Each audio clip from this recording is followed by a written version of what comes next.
I need more chairs. I apologize for being late. I got lost.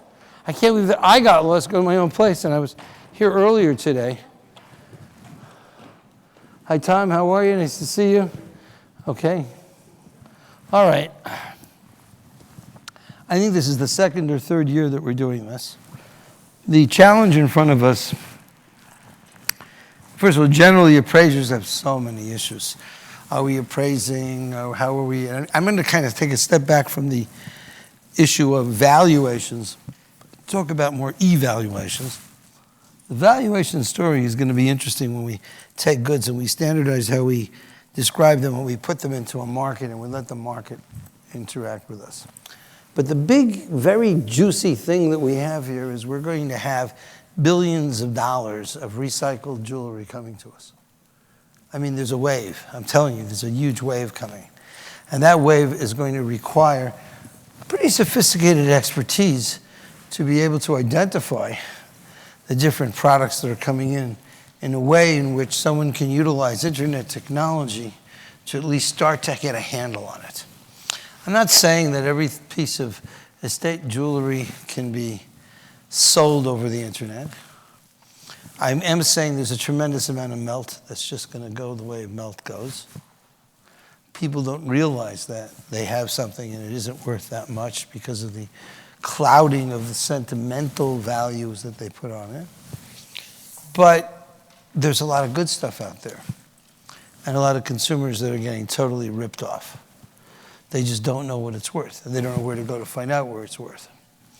To just fill you up where we were talking the last time, there was this idea that we would somehow at Rapaport create a standardized evaluation document. We've done somewhere. Mona's not here. It's not Sherry. Sherry, come. Okay. Mona, I haven't seen you in a while. David couldn't come here. Unfortunately, he had a death in the family. And so Mona worked with Sherry. No, that's Sherry. Come here, Sherry. She hides in the back. Come on, Sherry. Sherry Hendricks runs our Las Vegas office. She runs all of customer service. She knows 20,000 clients. It's her responsibility. And Sherry is going to be taking a leading role in coordinating any efforts that we may make at Rapaport about this appraisal thing. But the meeting isn't just about Rapaport. It's about trying to gain a better understanding and share ideas about what can and should the appraisal community do as we're confronted with new opportunities. One of the opportunities, millions of Americans are going to be selling their jewelry. Not thousands and not hundreds, millions.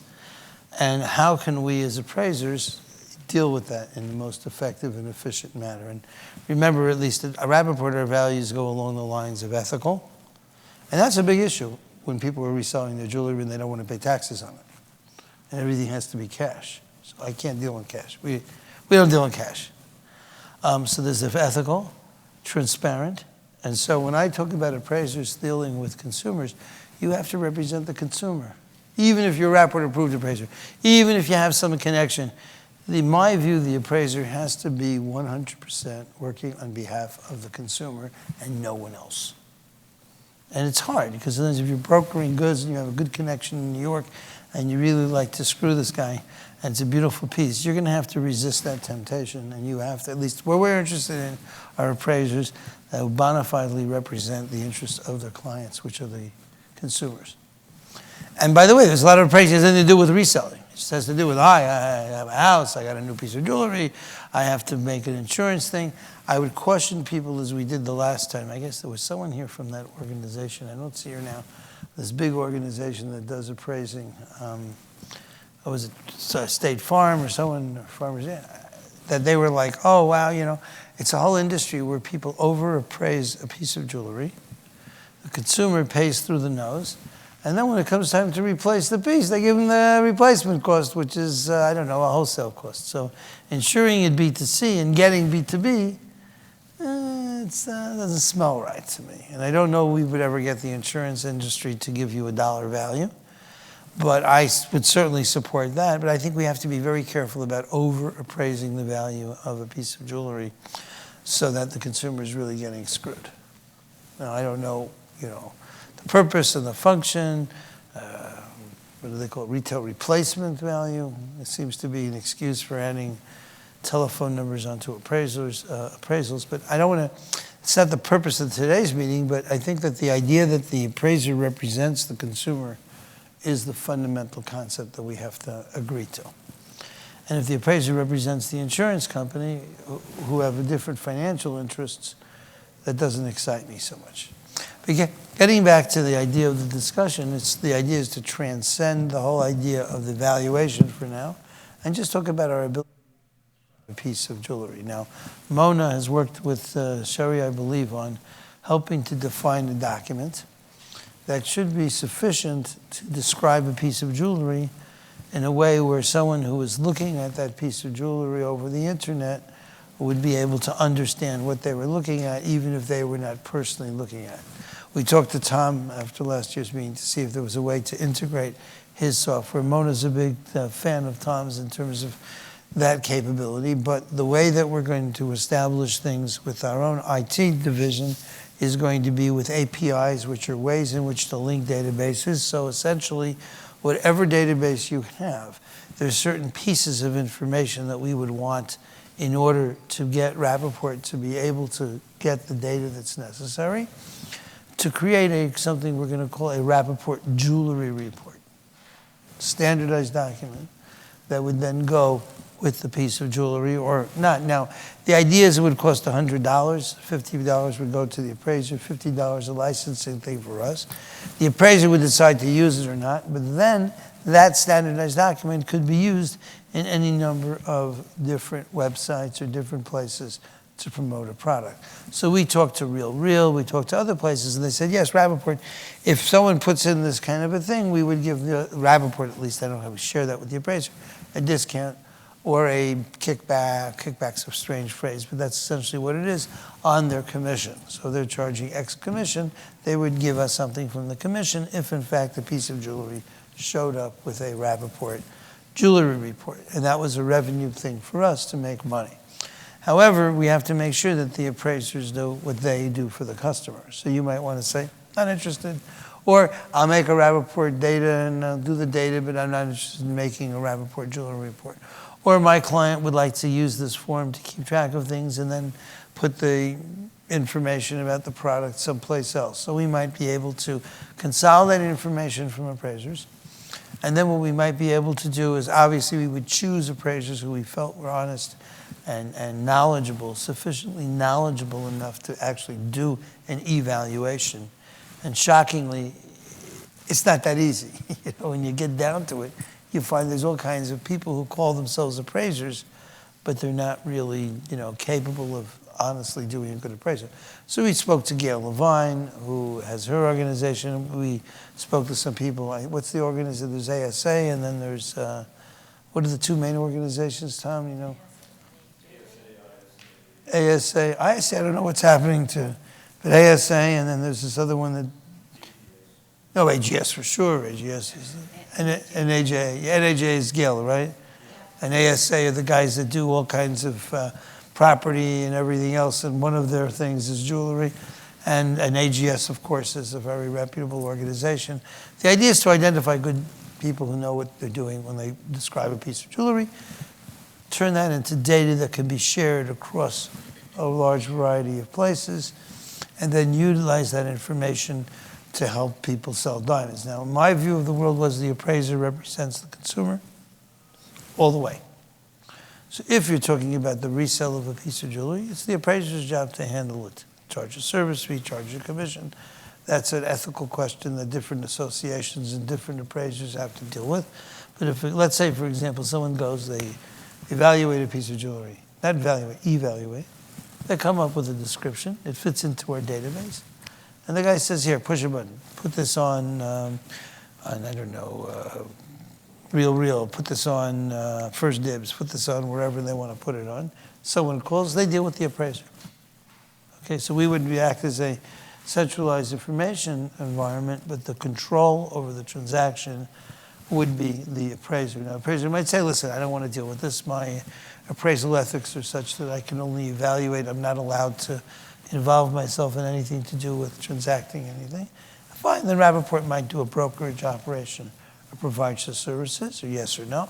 But from my perspective, the person who has the relationship with the customer is the appraiser, and the appraiser controls the deal, controls what happens. So now, establishing a standardized appraisal system, so that I think we have Mona. Mona, how are you doing with that? You done with it or almost? You're working on it, okay. Working a little slow here, but by the way, do we have any microphones around here? Yeah. So make sure we get a couple microphones cooking around here. So now the idea is to have a standardized document, and I'd love for Tom to be able to look at it as well, okay? You're doing all kinds of exciting things, I know, Tom. You may want to interface it with your stuff or not, other appraisal. Our space is going to be, we will control the creation of PDFs with the Rapaport Jewelry report. Again, it's not an appraisal, it's a Rapaport Jewelry report, like a diamond grading report. And then we know at least what we're talking about. Now, again, there'll be tremendous opportunities for Rapaport-approved appraisers to exchange information. You said this about this piece, what did you see the value? And we will create, I don't know, a WhatsApp group kind of an environment or something so that everybody who's working on this stuff can actually see all the other pieces that are out there. And then you may want to share pricing information among yourselves or however, but I'm not going to take responsibility for pricing information, although in the event a piece sells somehow and we have that information, we'll post it. So people will be able to have comps. I think that also one of the ideas that we had here, and this came from Kaz Altabelli, was to also these groups of appraisers that we're talking to try to get them to be Rapaport-approved appraisers or whatever, to give them tremendous capabilities of using RapNet as a comp tool. So you would put in information about a diamond, and that's not jewelry yet, it's just diamonds, and then you push a button and you can see comps. And that means that, you know, you can sort of do it today by doing the search and say, I want to see something with medium blue fluorescence, I want to see something like this, like that. So it's not any genius stuff because you can do it today pretty much. But we would want to be able to help people to get good comps if they could using whatever service we have. Now, we are starting to do jewelry. And I must say, we have here a number of Mona's here. Sherry is going to be the DRI for this project. She's going to coordinate everything that's going on. We did have Chris Casey, who was very good, but Chris Casey has moved on to someplace else. We have here sitting with us a number of people from Rapaport, quite a few people from Rapaport, as a matter of fact, who are going to be involved in this project. I do want to point out that RapNet is now in jewelry, and the Rapaport group is moving into jewelry. There's a lot of jewelry interest coming in our part. And we're going to be holding auctions for jewelry. And as I said in my speech this morning, we are going to be going all in on the estate jewelry business. And I say all in, I'm not wanting to own any of the jewelry myself. I want to see a systematic way to evaluate what a piece of jewelry is, put it up on the internet, just like we do with RapNet, but also we'll be doing auctions and stuff, and then creating a market using ethical, transparent, competitive, efficient markets. And we think that we can create a market. If we can create a market, yeah, sure. Are you staying in a B2B platform, or are you moving to? I think we're going to go B2C here. I think what we're going to do is we're going to be working with appraisers. So when you look at the platform, it's C to B to C, maybe C to C as well in there. But, you know, I don't want to deal with consumers if I could at all help it. I think that it's very difficult to do that. I'm not prepared to do it as well as any of these appraisers. I think that there has to be a one-on-one relationship development between the consumer and the appraiser who's giving them the advice. I mean, it's horrific when a woman comes in and says, this was my mother's and I think it's worth $50,000, and you have to say it's only worth $5,000. I certainly don't want to do that. But someone has to see the piece and touch the piece. And therefore, I feel that rather than sending it out to some laboratory, it should be an intimate relationship with the local appraiser. And we should have appraisers in San Francisco and in Los Angeles and Atlanta and in Detroit and in Chicago. And there should be people that are local that we would recommend and say, hey, this is who you should talk to, you know, if you want to work with us. Maybe there'll be more than one in a city, you know, so we're not into this, you know, monopolistic approach, but the appraiser sets their fees, they do whatever they want. The only thing that we would say is it's $100 to do a Rapaport jewelry report add-on, and you don't have to.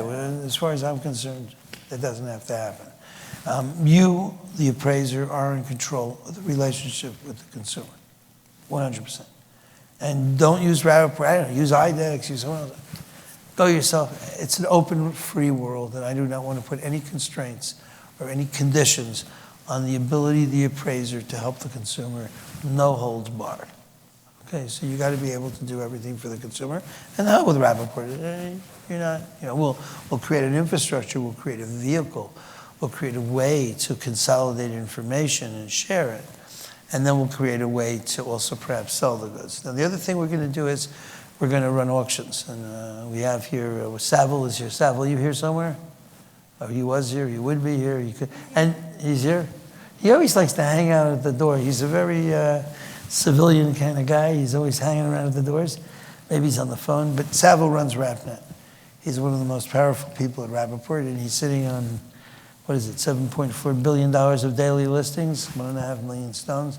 Now, how many jewelry pieces do we have on RapNet? 18,000, which doesn't sound like much compared to 1.5 million diamonds. But we've been doing diamonds for 30 years. But we're not going to wait that long, but we will get. Now, those pieces of jewelry have prices, right? They might be or they may not be useful to appraisers. Okay? I don't know how good those prices are. I think initially people are pricing it too high. Do these jewelry pieces have some kind of a description? They do have descriptions. I would love for Mona, you are our queen of descriptions. So I'd like you to look and see what's on there to see if those things are relevant. But there's no reliability because those descriptions are not coming from Rapaport-approved appraisers. I want to get to the point that we can actually, give a, I think now, you got a lot of new pieces on there from manufacturers, I would imagine, right? So the name of the game for us is going to be the juiciest section of the diamond and jewelry industry, which is recycled jewelry. I mean, that's where the money is. That is one of the best areas by every guy can go manufacture. Have you guys been to the secondhand show, to the estate show? Did you feel the energy? Yeah. Have you been here in the section where they're all trying to push the same manufactured goods? Did you see the energy? Did you feel the energy? Different energy. It's exciting because you have people who are motivated to sell. You have people who are passionate about what they have. They're selecting all these different kinds of pieces, okay? And so it's interesting. And the pieces themselves are interesting. And some of them are very high quality. You can't even create them anymore. And then you have all these signed pieces. Like, wow, everyone is like hoarding them, and this is great, and everyone wants to play with them. It's like really fun. So I'm a big believer in the estate jewelry opportunity. And there, I think, is where we need appraisers more than any place else.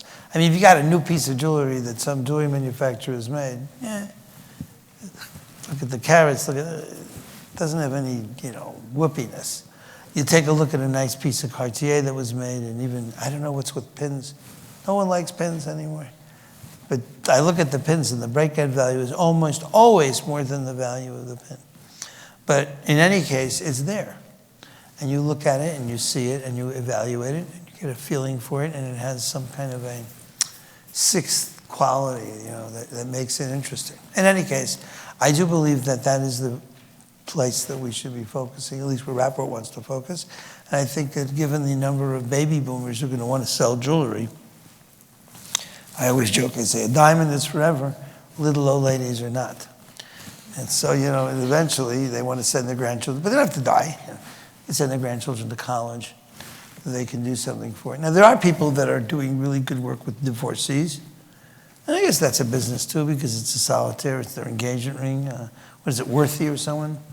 And I find the whole world interesting there. We spoke to the Circa guy. Was he here? The Circa guy here? Here he is. He's smiling over here. So there are people that are working in this area. But the bottom line is, can we get fair market value for consumers? That's the Rapaport discussion. And I think it shouldn't just be a Rapaport discussion. It should be a discussion for everybody. I do want to just mention, I have Michelle here. Okay, Michelle Woods, she runs trading for Rapaport. Not trading, she runs auctions for Rapaport. And we are doing auctions for diamonds very successfully. We're selling around, 72 million a year or whatever. And that's a couple dollars. And then I think that Michelle's job is to double that number in this next year or so. And I think that jewelry will play an important role in that. We're talking about doing the first jewelry auction September 16th, but now we may have to delay it because the Hong Kong show, or we may want to do it in Hong Kong, I don't know. But we're looking at actually doing real auctions, and going to two ways, showing the goods in New York and also a live auction online. So we're going to kind of create that. I don't know exactly if we'll do tenders or we'll do auctions, but we are moving into the area where we can actually physically move product for money. And again, the goal is, very much so, fair market value. And what's great is I think most consumers, they just want fair market value. They just don't want to get screwed. If they walk in with a piece that's worth $30,000, they get $10,000 for it. Our auctions, 10% for jewelry, 5% for loose diamonds, and that's it. If we can get a piece sold not in an auction environment, our brokerage team will work on it, probably the same kind of a situation, although we might get some discount if we have a Rapaport jewelry report. That then makes it more easy for the, I guess, whatever, Real or whoever's to sell the piece. Because now they have a standardized document that they trust. We have no intention of buying any of these pieces for ourselves or taking a position on anything. We will keep a arm's length transaction basis. Now, so I kind of laid out this goal of having it's kind of a nice goal, having a fair market value for Mrs. Jones, who wants to send her grandson or granddaughter to college. Okay, now, pulling in the goods, it's up to you people. I don't know what we'll do in terms of promoting on diamonds.com or any other websites. We own the idea that people should send in jewelry. We're not out to compete necessarily with people, but we might. I don't know what will happen here, but generally that's not our business. We might, though, point people. I'm getting a lot of people coming to me about diamonds.com and jewelrystore.com and saying you should be using this to point people to other people, let consumers know where they can go. And if we do have a Rapaport group of appraisers, which we intend to do, we will, of course, recommend them to any which way we can, Instagram, social media, whatever we can do. And also we'll be doing a lot of efforts to sell pieces of jewelry, whether it's with our auctions or whether with social media and Instagram, whether it's listing it on Real or any way that we can help someone sell a piece of jewelry. That's where we see our opportunity here. So now that I've talked so much, and so we have a bunch of people here from the Rapaport, Panina's here, and really Michelle and Sal, Sherry is going to be the person that's going to deal with this a lot in terms of the operational side of this. Let's throw the discussion open. What do people think? Maybe give me thoughts on how do we get fair market value for consumers wishing to sell their pieces. Anybody gets? Comment. Sure. You had mentioned the cost or price of the Rapaport evaluation report at being $100, and appraisers would get 50 of that, and so forth. You also did state that it's, the appraiser's relationship is with the client, and you're not dictating that. I will tell you that appraisers are simply not going to do a report for $50. Sure. It's not going to happen. Oh. Now, if it turns out that that's a byproduct of the appraisal assignment that I have with the client, well, then it's a byproduct. You could even call it an add-on sale if you want it. Right. But I think you need to keep that in mind. You're certainly not going to recruit appraisers to do. Yeah, let me say this. I think that I maybe have to be careful what I say here as well. It's an add-on situation. You're collecting the data anyways, and if the Rapaport jewelry report starts to smell like capabilities of a GIA grading report, which means it gets some kind of a standard acceptance on the internet, it'll be worth the money. If not, it's not worth the money, and don't do it. I'd even go so far as to say you don't even have to do that if you want to put a piece into our database environment. In other words, the idea that you have some document is secondary to the idea of being able to store the information in a centralized database that can then be used to trade. That leads me to Sure. sort of my next question or request for clarification, and that is, you currently have the Rap jewelry, or right, RapNet jewelry. All right, RapNet jewelry. I haven't taken the time to log in yet, but now that is not the same as the auction you're talking about, Right. right? So these are just listed pieces, just like on Right, Rapaport. exactly like Listed Rapaport. diamonds Anybody could list a and piece of jewelry. Anybody can list it, and anybody can put any price they want Right. on Yeah, it. and they can deal direct with each other, there's no commission or anything. Yes, of course. And at least currently, it's B2B, not B2C. Right, it's going to stay B2B for, Yeah. the RapNet environment is definitely B2B and will stay B2B, but it'll provide a lot of information that's out there. Now, whether the prices are too high or ridiculous, that's something that we'll have to look at. But what works in RapNet so well is that we're able to categorize products using GI grading reports. That's helpful. So you say, show me FVS ones with medium blue fluorescence with the 62 tables and 57.5 to 60 depths, and boom, you get a list of stones Yeah, ranked by diamonds price. are easy. Yeah, now, what'll happen, well, stud earrings will be pretty easy too, because it's mostly diamonds. You might have certain types of jewelry that you can classify as, I don't know, necklaces, bracelets, stuff like that. And frankly, I don't know I don't know the different ways that you may want to classify things. Well, they could be cross-classified. Yes, It could oh, be of course. Victorian with amethyst. Oh, yeah, I think that I mean, multiple... Your search engine will Yeah, handle and we're that. learning, and like, we had a guy that came to us, what's his name, Saville? He was on my trip. Can't remember. We're all getting older, tired. Vegas will kill you. Who knows? Where's that? Mayor would know his name. He was a really great guy. He came to Surat with us, and he has a great website, and he puts on all his jewelry. So we looked at his website, and he called us to complain. He said, "What are you doing? I can't put the same piece into different classifications, this and that, And he said, "You're right, and we're going to fix it." So we've spent about $1 million or $2. That's a funny way to $1 million or $2 on this jewelry adventure. We're going to keep spending money on it, and we're going to get it right. So we're open to all suggestions, okay? And there's no coercion in anything. In other words, if we are in a state where you say, hey, let me put this information up in RapNet, there's no requirement for any jewelry report or anything else. Now, if you want to say, hey, I have the data up there, and hopefully the data will be sufficient to adequately describe a product, and now I'd like to push this data over to RealReal or someplace else, then there might be some benefit to having a Rapaport document or not. Maybe your own document. Whatever you want to do is fine with me. That actually leads me to my next Sure. Request Yeah, I for love this. This is clarification. great. Thank you, Tim. And Yeah. that is that you sort of present this as we're going to take a piece, supply identification with it, we'll call it the RAP, whatever you want to call it, and then we'll find the appropriate market, RealReal or Heritage or The appraiser will Or- find. We don't necessarily find the market. The control over where the piece goes, it's with the appraiser. Okay, so there's these checkboxes, and we say, Right. I see, because it seems like obviously a conflict of interest if you have your own market and you're saying, Right. well, we're also going to put them in RealReal or. No, we put it in want the everybody to appropriate put it market, so- wherever they think it's best for the customer, and sometimes not to put it in a place you think it'll burn the piece.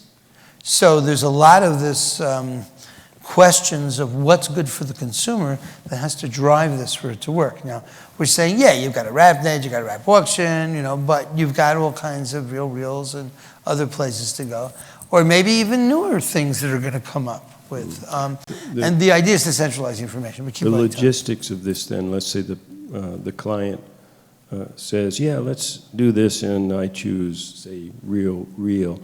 This evaluation report then gets transmitted to RealReal, and RealReal evaluates it based on that data, correct? Right. And then they come back either to the appraiser or the client and say, yeah, we would sell it for $5,000. Is that Yeah, I think the theoretically- appraiser should handle the relationship with the RealReal. If the appraiser says, I don't want to, then maybe Rapaport would. But it's coming through you because you're getting, Not necessarily. If you put it on, you'll be the owner. The appraiser would be the targeted person who is responsible for the piece. okay, but let's say RealReal provides a commission, Yeah. which I know they do, you Right. get part of If it. we would get a commission, maybe we'd split it So with it you is guys. routing through you, whether, Yeah, if they do a commission, right, the they appraiser probably, gets because to we make could the give them a decision, critical. the client gets to make the decision, but Yes. it is getting routed through you if this evaluation report is used to hook it up with Real. Right, That's right. it. And you could then do it, or you could say, the hell with Rapaport. Yeah, of course. I'm going to just put it on Real myself. Maybe you get a better commission from Real. I don't know. When we spoke to Real or other places, they were very interested in the standardized Rapaport report for a piece of jewelry, because they would then feel that they didn't have to go and evaluate it themselves, which would save them money and time and effort. But, it's an open market. I can't be sure, maybe they would be happier with you or someone to say, okay, we're putting it up there and we're responsible for the description or something like that. Yes. Especially if it's an independent appraiser. And then my final sort of question before I release the microscope is, or microphone, sorry. I'm an appraiser. Microscope. Well, he's looking. The loop, maybe a loop. But I have microscope. I love this thing. Okay. Loops, are you kidding? Those could all be thrown in the English Channel with puppy dogs. Give me a microscope. And that is really what is going to differentiate RapNet jewelry from Heritage or Circa, or you're presenting this as if somehow consumers are getting cheated out there. They're not getting fair market value, and I know that occurs. But when we refer to these other organizations, let's, for the sake of argument here, at least presume they're not being cheated. So, in essence, fair market value is occurring in those markets because that's the definition of fair market value.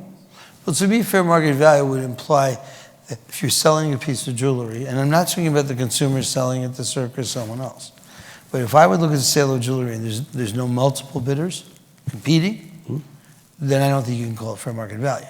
In other words, if you have a market where you have a number of people looking at the same piece and they're saying, I give you this much, I give you that much, to me, that's fair market value. Okay. If you have a piece and you're just showing it to one person, then tomorrow you may show it to another person. Again, that's a market, but it isn't a fair market value. A systematic, like an auction, would be a fair market value. But not to confront you so much, but... No, but good to do that. What's the This is what makes the thing work. What's the differentiation between Rapaport jewelry auction, which you said you were going to start, Sure. And Heritage auction? It's fine, they're both good. Right. I don't say that Heritage isn't doing a good job and isn't fine. That's good too. Put it in Heritage. In other words, there is no Rapaport specific thing other than the sharing of data or coming up with some kind of a systematic way for data to be presented, maybe some kind of a report that would use a brand name and do it. But Heritage may be fine. All right, then let me finish by and you asking, might say, I want to just put this in Heritage. And what would motivate me as an appraiser? What will be unique about Rapaport jewelry auction that would inspire me to say, you should go there instead of Heritage, or we'll keep I don't know. It would really be what's happening in the market with a specific piece of jewelry, with the timing of the event. Heritage might be better than us in terms of selling jewelry because they have more experience or they have more people, etc. We're sitting in a market of about, 17,000 people, how many? 16, 17,000 people that are using RapNet for trading diamonds all the time. We think when we put our auctions together, we will attract some of these people, some of them, okay? We have a global reach in Hong Kong, but it may not be worth anything because Hong Kong styling may be totally different than US styling, okay? So we don't know if we're going to be better or worse. We are going to be investing a lot of money in technology so people can do like on RapNet live auctions, which is separate from the auction business. Maybe not so separate, but for example, we've now written software. As a matter of fact, we're running a live auction right now where someone puts a piece of diamond or jewelry or lot number up on RapNet, and a qualified bidder can come along and bid on it right then and there. So you eventually will be seeing bid prices on RapNet and not necessarily in an auction environment. Well, we're really talking about Rap eBay then. I mean, yeah, Rap eBay kind of thing. So that's stuff that we're doing now. Is that better than Heritage? I don't know, maybe not. And if in fact you put a piece up on RapNet and you say push this to Heritage, fine. Let's be clear. There's no exclusivity applied. I didn't say what would make it better. I said what would make it unique enough. I don't know. Make the it truth stand is, out and motivate me to advise a client. Sure. Whether I get any return from it or not, to advise a client. You'd have to see, because the Heritage concept might be one of monthly auctions, bi-weekly auctions, which we may be doing, and then you might want to try this one or that one. or Christie's or Sotheby's or Heritage or any number of people, which I think the appraisers should feel absolutely comfortable choosing what they think is best for the customer. I don't know that RapNet or Rapaport auctions will be better, to tell you the honest truth. Especially in the beginning, it might be worse. So it's the appraiser's call. This is simply another vehicle to do it. And I'm not even selling Rapaport so much here right now, as I'm saying the real goal is to have a systematic way to push a piece through a funnel that gets it an optimal price. To me, that's the name of the game. Now, it could be Heritage. People will go, list the diamonds through our RapNet API or whatever, and then push it to Heritage. Or Heritage will go into RapNet and say, hey, that's a great piece. Let me pull that into my auction, which is fine. So when I speak about transparency, I really mean it. We are into this. So, like, for example, I don't know if Heritage is a subscriber. I'm sure he is or will be. And he'll see a piece of jewelry around and say, oh, I want that for my auction. Call the person and bring it over. An appraiser might do the same thing. He says, I want to put this in Heritage or I want to put it someplace else. We see that we've learned this from RapNet, that having an open platform really services everybody the best way. And we're into the platform business, not so much only the auction business. So when it comes to how we would like to get jewelry described and shared, our goal would be to have the most open environment. Think about Apple.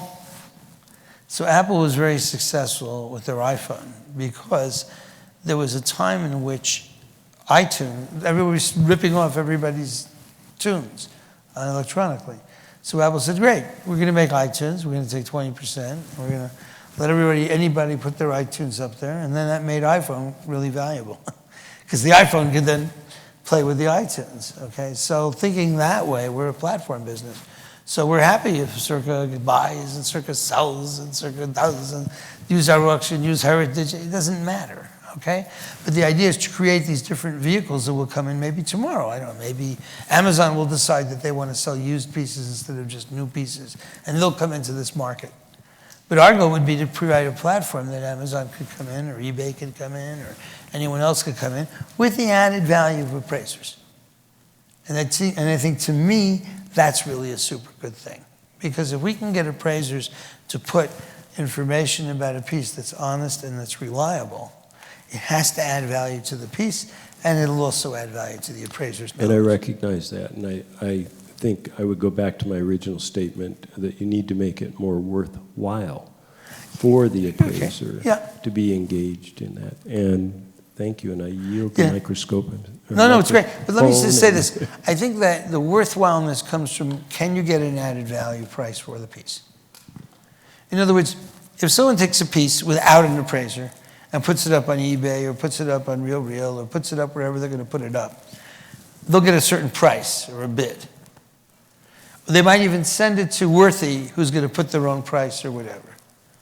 If you have an appraiser doing something with you as a consumer, will you get a higher price? Let's say you get 10% more and you pay the appraiser 5% or half of that. Sounds like a good deal. Now, my thinking is electronic information systems without the intelligence of the people are not as powerful. And so if we can actually get appraisers to add value to pieces in a standardized way, that's added value. So then the appraiser will come because he's able to add value. If it doesn't add value, don't go near it. The hell with Rapaport, okay? So the name of the game here is going to be, what makes sense for an appraiser? I can't help myself, but you mentioned this, but I really want to hand it back to you and not let it get lost in a dark closet somewhere. One thing that is very useful to we appraisers is comparables. Right. So if, as an appraiser, if I'm going to be engaged in submitting Rapaport evaluations to you, one of the things I would expect back as compensation, not as a fee, is access to those comparables. Yes, 100%. Assuming you're contributing. Assuming you're contributing. Yes. Yeah, I give it to you 100%. That's guaranteed. That's what I said. Oh, yeah.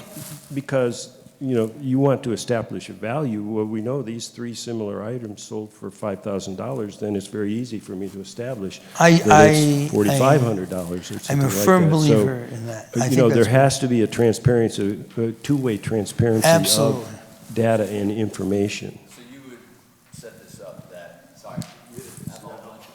No, it's, I love it. By the way, Tom, thank you.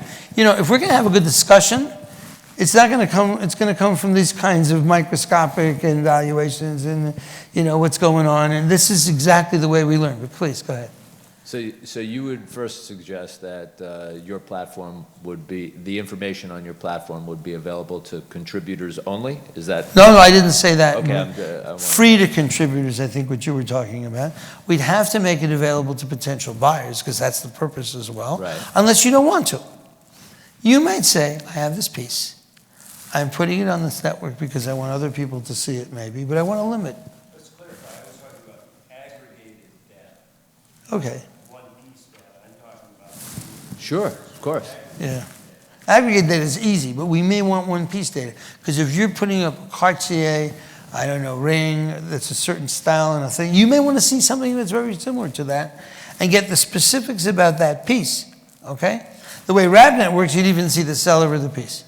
You'd even see who evaluated the piece. Call, hey, I know you saw that piece, but mine's got this instead of that. What do you think? That would work for me. I'd be happy to do that.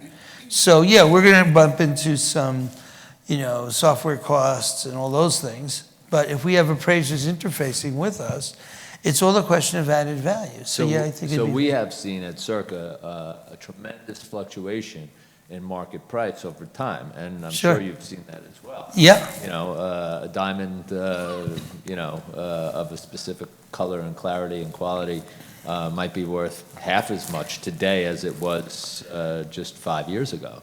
Yeah. You know, so these are, so, you know, it's very time sensitive, this kind of information. Well, we're live. Yeah, you're live, but the comps are already old. Yesterday, That could be. yesterday's news. But here's the idea. The more people that see a piece, the more opportunity you have to sell it or to get data about it. Now, we were able to do miraculous things with RavNet, 1.5 million, you know, stones, I don't know, 16, 17,000 users in all these countries. So there's constant stuff going on. I would hope that that might happen for estate jewelry and stuff. But I would say to you, I don't know. People today come to me and they say, show me comps. And they start looking at Christie's and Sotheby's data from 2-3 years ago as well. Right. You know, Exactly. Qualities of comparable is time. Yes, absolutely. That's my responsibility. Absolutely. Comparable 5 years ago, I think it's the same today. Absolutely true. it might give you a base price, and then from that base price, you look at different items that are sold. There's a lot of extrapolation going on here with this evaluation. I mean, I learned the pricing with Ellie Rosen. Oh my God. Okay. I just have a Sure, question. please. The way that diamonds are listed on RapNet right now, Right. they're always listed for sale at a certain price. Right. And of course, those diamonds might be called by a dealer, and you know your contact that person. Is it still available? It should be, right? Obviously. Right. But sometimes it's not. And do you have data about what those diamonds sold for? Not really, right? Because No, it's between we buyer just and know seller. the asking prices. You but- only know the asking price. So does that information ever feed into your, so it's just really a question Well- of fluctuation of asking prices versus a fluctuation of realized prices? To some degree, but even when you look at asking prices, when you start looking at the best prices in RapNet, for example, those guys are not discounting any further. So they're very close to those asking prices. But let's say we're also looking at Blue Nile prices. And you say, guess what? Blue Nile prices, they don't discount. Maybe they do occasionally for bigger stones. So then you can see what they're selling a little bit and which items are disappearing. Are we scraping Blue Nile? Are we watching them? We are watching them. But there are ways, sometimes also in our auction business, we're actually selling physical product. We do have Well, transactions. that's an actual comp Yeah. that you can use. Yeah, but the problem with those transaction prices is that people get very sensitive about bidding in an auction, buying a 2-carat FV one, and then the whole world knows that that 2-carat FV is sold at that price, and they go, how am I going to resell the thing? We have to find the right balance in terms of disclosure of transaction prices, but I don't think our auctions are big enough right now to have any material difference compared to the asking prices. The ability to use current asking prices is an indication of, you know, some kind of a replacement cost or of added value cost or something. You know, you'd have to study that. We have to talk about that. Appraisals are interesting because the kind of value that you end up putting on a piece can be very different based on what your Sure. purpose of evaluation. Purpose of the appraisal. And you know, we see at Circa, you know, we have 12 offices where people come and sell to us. They come in with that appraisal, which is worthless to us because It's worth it. It's evil. It makes them think that their head's swelling. well, it often gives the wrong information. Yeah. Sometimes we'd pay more than the appraisal. Rarely. You know, I would think a rarely, little rarely. rarely, but we would, and we do, and but you know, because sometimes appraisers just miss valuable things. Could be. They might think of it as a reproduction when it's an actual, you know. I would imagine in authentic most piece. instances, the appraised values tend to be higher than what you can offer. for the Clearly, piece, significantly. much higher, clearly. Okay, but the question is, how can you get good comps? Can you get good comps using only asking prices? Are they of some value or not? What other prices could you have?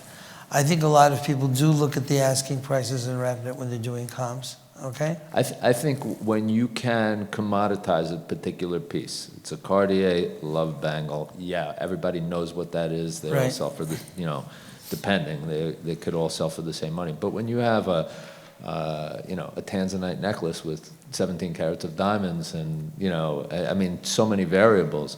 What good is that data going to do for a comp in the future? You know, Maybe not. I it's- mean, look, it's the uniqueness of the piece. But I think that appraisers handle a lot of unique pieces. and variables. And I don't know to what degree the comp capability of having a listing on RapNet would be, but I do know that if you were able to put a piece out there and catch the largest, you know, environment for it. You see, like I was talking to my guys, I was saying, okay, you've got the dealer market where someone is willing to buy something for inventory. Then you've got a retail market where they're not going to buy it for inventory unless they're, you know, most retailers don't buy that much for inventory, but they may have a customer for it. Now, if you're fortunate enough to catch, you get a piece out there and it's going to a, can we see you guys later? Okay. If we go to a environment where we see a product that can get the retailer, oh my, I didn't know this is there. I was looking for a horse head with diamond eyes, and you know, and then all of a sudden the price, the value goes crazy. So if you can get something sold at a high price, now you're really accomplishing a tremendous added value service for your client. So it's that ability to get the product out there to the maximum number of places that can see it that adds significant value. And that's where I see us adding value here pretty much, okay? And because once the piece has got a standardized description that people have confidence in, then you're gonna go. And that's where I see added value. Now, you are issues like comp, you know, comps and seeing comps for more standardized pieces. I think that there is going to be a lot of that effort going on also with auction, maybe Heritage and other auction houses as well. I know that Gail Levine used to put out a diamond, or whatever it was, an auction resource. She's still doing that, or? I don't think so. What? I don't know. Oh, if she was, it probably would, because it would be an invaluable thing. So that we can look at, but I don't think this is going to solve all these problems everywhere. There is, in response to follow-up on that market monitor, as an appraiser with the internet nowadays, there's just a plethora of information. So a market monitor really is, you know, gives you only this little slice when I can go out there and do research. I can go out and do research that gives me a ton of information of actual auction sales. And to answer your question, you presented a scenario where a unique piece, how do you establish value? It's called matched pair analysis. You get similar items that have varying differences, and using essentially an Excel spreadsheet, you can account for those differences as value, even a difference over time, and end up with a reasonable value for that item in the market. Now, whether it really sells for that value in an auction, I can't say, but there is a very mathematical, scientific way to come up with value of disparate items. Yeah, look, I think this is very challenging in terms of how to appraise. The information system's garbage in, garbage out. But if you can get an information system to find a needle in a haystack, I find that that's helpful. And then you can think about whether or not how similar other pieces are. Now, diamonds are relatively easy since there's a standardized shape, size, color, clarity, which you may not necessarily have when you're looking at jewelry. But jewelry is very challenging. There's no question about it. But there's going to be so much coming down the pipeline. What are we going to do? And you know, that's a real challenge for us. What do other people think about? Yeah, go ahead. Yes, Mona? I think part of the, I hate microphones, but thank you. I think what we're trying to encompass as the appraisers is it's not more of establishing a value, but it's vetting the piece and identifying it and getting the weight of the stones and making sure that they are diamonds and they are tanzanites. And after what we as the appraisers, and I think that's the goal that we talk about with, you know, Sherry and Martin and everybody, that, you know, we're acquiring the information of what we're going to go out and find comps for. So the goal of the appraisers that and correct me if I'm wrong, but because that's the understanding is we're going to identify everything. And then we go out to the market, as Tom mentioned, and we do a match pair analysis. I don't do Excel to do that. It's all in little blocks. But for our purpose and goal as appraisers is to identify and basically vet the pieces. And but if they're not new, the manufacturers, they have all the information and everything is already vetted. But I think that's the direction. In the values, there won't be a value at the bottom for the information because the consumer or the seller will be wanting to set the price if it's not an auction. I think what we're saying in this Rapaport environment, there won't necessarily be a value. It'll just be an evaluation of the piece. But I think markets have to set values.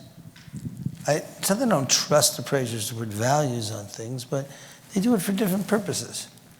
So an insurance replacement value, which is some kind of a hypothetical, I shouldn't be that way. There is insurance, replacement. But when I see things like insurance replacement value for Costco, double the cost of Costco, and Costco's another 100 SKUs with the same item, I just can't.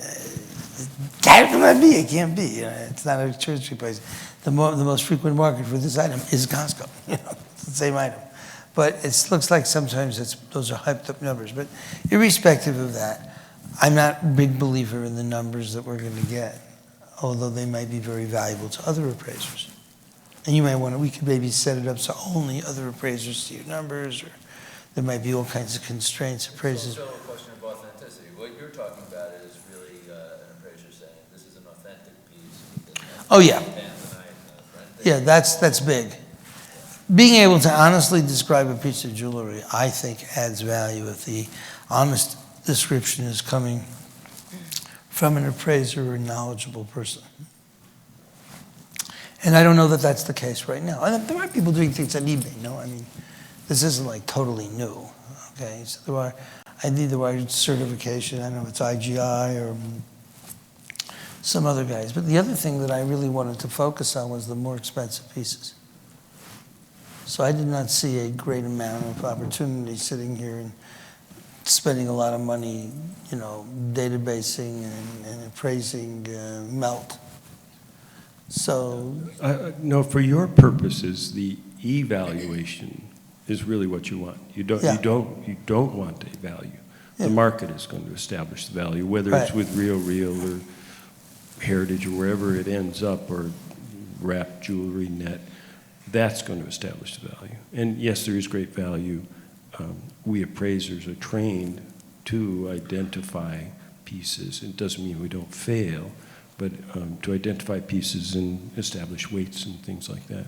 So, that's, I think, very, very clear, and that's what's of value of this effort, and that's what's of value to any appraiser participating in this effort, because it does, it possibly provides an ancillary income stream, but it provides a benefit to our clients And that's what we do. We're in business like everybody else. We have clients. We want to provide benefit to those clients. So I think that's very, very clear. The reason that I said, look, we want to know what these things ultimately sell for is because our services to our clients go way beyond just providing a RapNet report that helps them sell it. It goes towards establishing, for an estate appraisal, possibly tax liability. Maybe a whole different client, probably a whole different client, but establishing tax liability most commonly, of course, is insurance. And by the way, insurance is very simple. It's about indemnity. It's protecting the client. Now, I recognize that a buyer is going to look at one of those reports, and let's say it's an accurate report, and say, I'm sorry, I can't give you $50,000, or let's take a Rolex President. I can't give you $30,000 for this. Even though it looks brand new, it's only been worn once, it's now secondary market. You can't do that, but that doesn't mean that under insurance purposes, that indemnity, particularly if it's relatively brand new, indemnity is $30,000. And I would be irresponsible to say, well, you could only sell it for 15, so I'm going to put 15 on there. That's not what's being asked. The intended use of the report is very, very relevant. And establishing, They forget the intended use when they come up. in your case, yes, exactly. But that wasn't the, the original intended use of the report. No, the other thing they do is they say, well, it's got to be worth that. Sometimes they're right. And Well, yeah. Often sometimes they're right and sometimes they're Yeah, not. often it's not, but let's move off something that's not quite so MSRP based, well, such as a diamond ring. Well, did that diamond sell on the internet 10% over wholesale, real wholesale, not Rapaport sheet, but real wholesale, right? 10% over wholesale. Let's say it had a wholesale of $10,000, bricks and mortar, 35% over wholesale. No, was it Beverly Hills or was it somewhere else? That could make it vary. So market level and even geography can affect that value that you Clearly. see. So it's easy for you to think that it's inflated when in reality, in the original situation of that appraisal, it wasn't inflated at all. I'm not saying there aren't There are plenty unscrupulous there are plenty appraisals. of inflated values, I admit that. but you're absolutely right. It's a question of how that person can replace that item Right. at the most convenient way for them usually. Yeah, and in most appropriate and relevant market level. So quite honestly, maybe I'm getting a little aggressive here, but you want to bitch and moan about these appraisals that are coming in. Part of your job is to explain what I just explained to you, to your clients, which I presume you do, to help them understand that report didn't have the intended use of liquidation. And we do, Right. and they still get mad at the messenger. Well, but that's okay. That's But part that's, of it. I can't change your job. Yeah. Yeah, but let's follow this. Let's assume there's no price. Let's assume that someone goes onto a place, maybe they see a price because you put it up there with the price or not. They're on Real, and then they say, oh, there is this kind of appraisal document, and it says Joe Appraiser. And the guy who's a buyer, he says, you know what, let me call Joe Appraiser. Did you see that piece? What's it? Talk to me about the piece, especially in a B2B context. Probably the piece will get sold, goes up exponentially if you can call someone who looked at it and knew what they were looking at. And maybe the appraiser says, I don't want the guy to call me, and you say it's going to charge you money for that. Look, the bottom line is this. Mrs. Jones wants to sell her piece of jewelry. Do we throw her to the wolves? Or do we give her some kind of a wolf guide? Is there money for Mrs. Jones? Is there added value for Mrs. Jones having an appraiser hold her hand? If it's a $100 piece of jewelry, no. If it's a $100,000 piece of jewelry, without a question. If it's a $10,000 jewelry piece, I don't know. It depends on the appraisers. Okay? But can appraisers add value in a systematic way to consumers who want to sell jewelry over a certain value? And, surefire way there. Have you or Rapaport define the minimum standards for evaluation of personal property expert? And do you have any concerns that that might go in conflict with any of the appraisal societies? Well, I've got Mona here working with us on that. I've got David Rottenberg working with it as well. Yes, we have parameters for the qualifications of an approved appraiser, and there, you will be just. You've got PAP standards in, you got PAP standards in there and everything? Yeah, if it's like, you have to have minimum complying with use PAP, use PAP. So we're complying with use PAP, right? And certain, your qualifications of, being an appraiser. I'm not so much concerned about myself, but the standard that's set across. Oh, it's going to have to be high. Yeah. Not just US PAP, but it's also who are you? What's your level of experience? Are you a member of an appraisal association? Do you get tested on a regular basis? What kind of appraisers have you done? So we look, an AGS CGA would be a pretty good standard, okay? And then we'd have to think about where do we go from there. So Gail Levine, we would be talking to, we'd be talking to other people, maybe you as well. So yeah, we want to do a kosher thing here. So we're not, and that's another aspect where Rapaport comes in and says, hold it. Everybody can call himself an appraiser today. Everybody, not a Rapaport approved appraiser. Now, if we can get insurance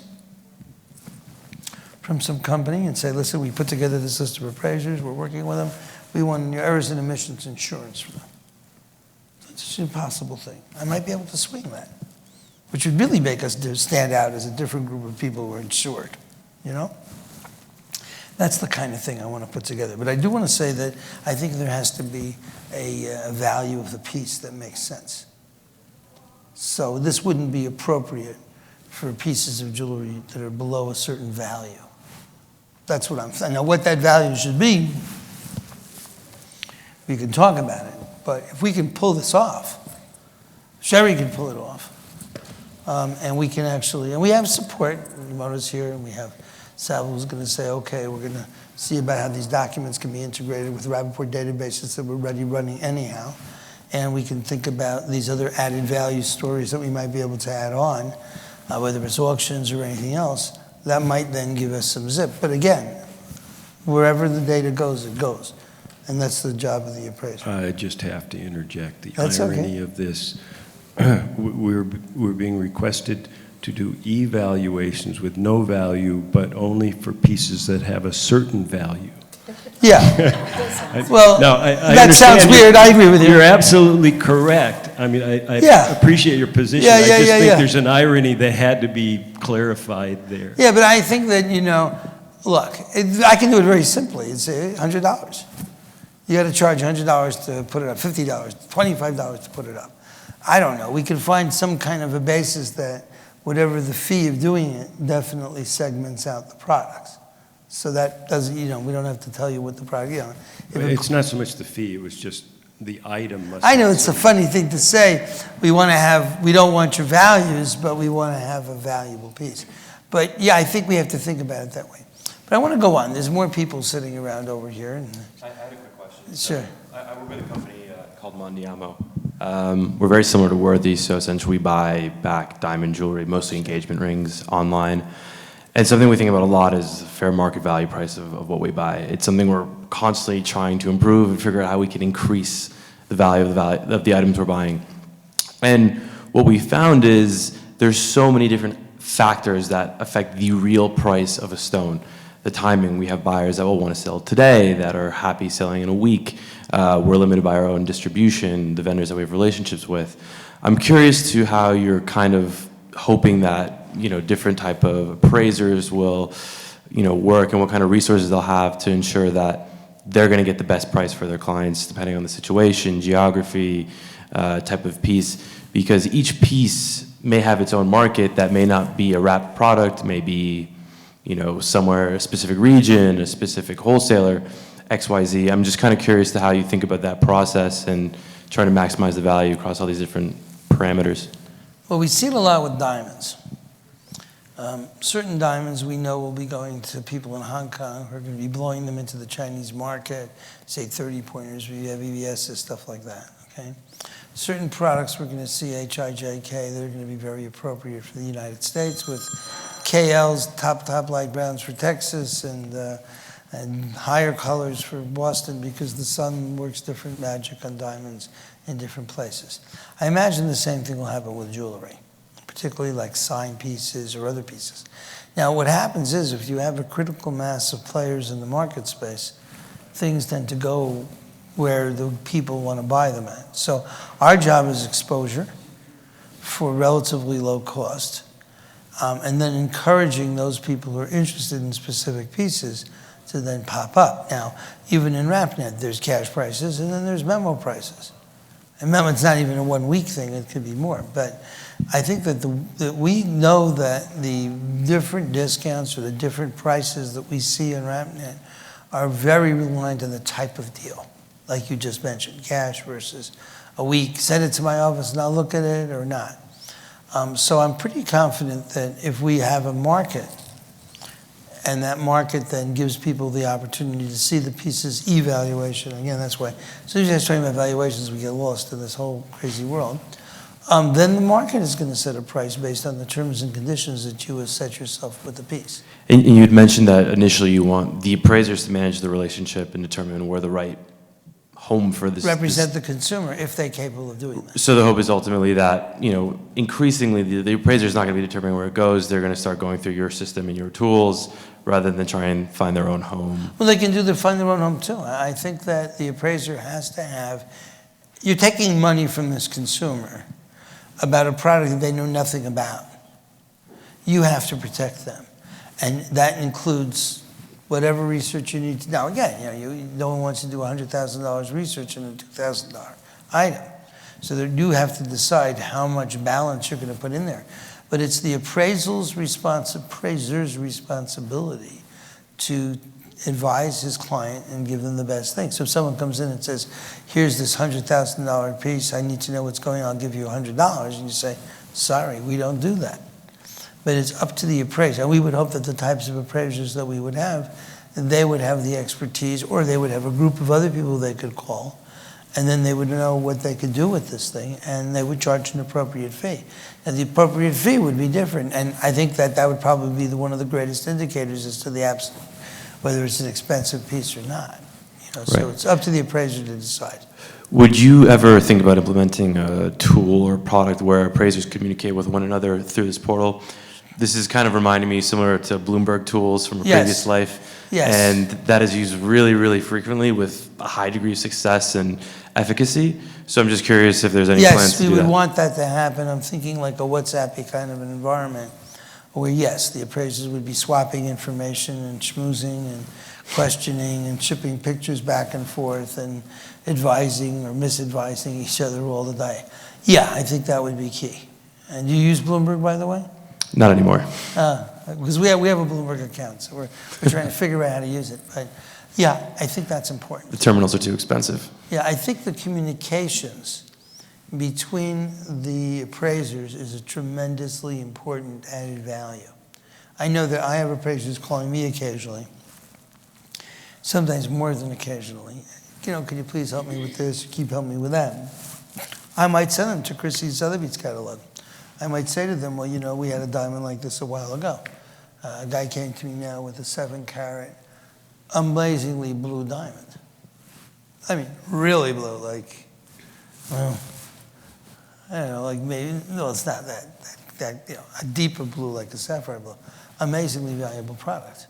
So, that was amazing to talk about and think about, and something's over $2 million a carat or $2.5 million a carat he wants for. But those are things that people exchange a lot of information about. So what you find is the more valuable the piece, the more you need to talk to other people and to get information. So yeah, having an appraiser WhatsApp group kind of thing, this would be definitely an added value that we would have to do. And are you guys planning on really pushing this forward and marketing this towards the consumers?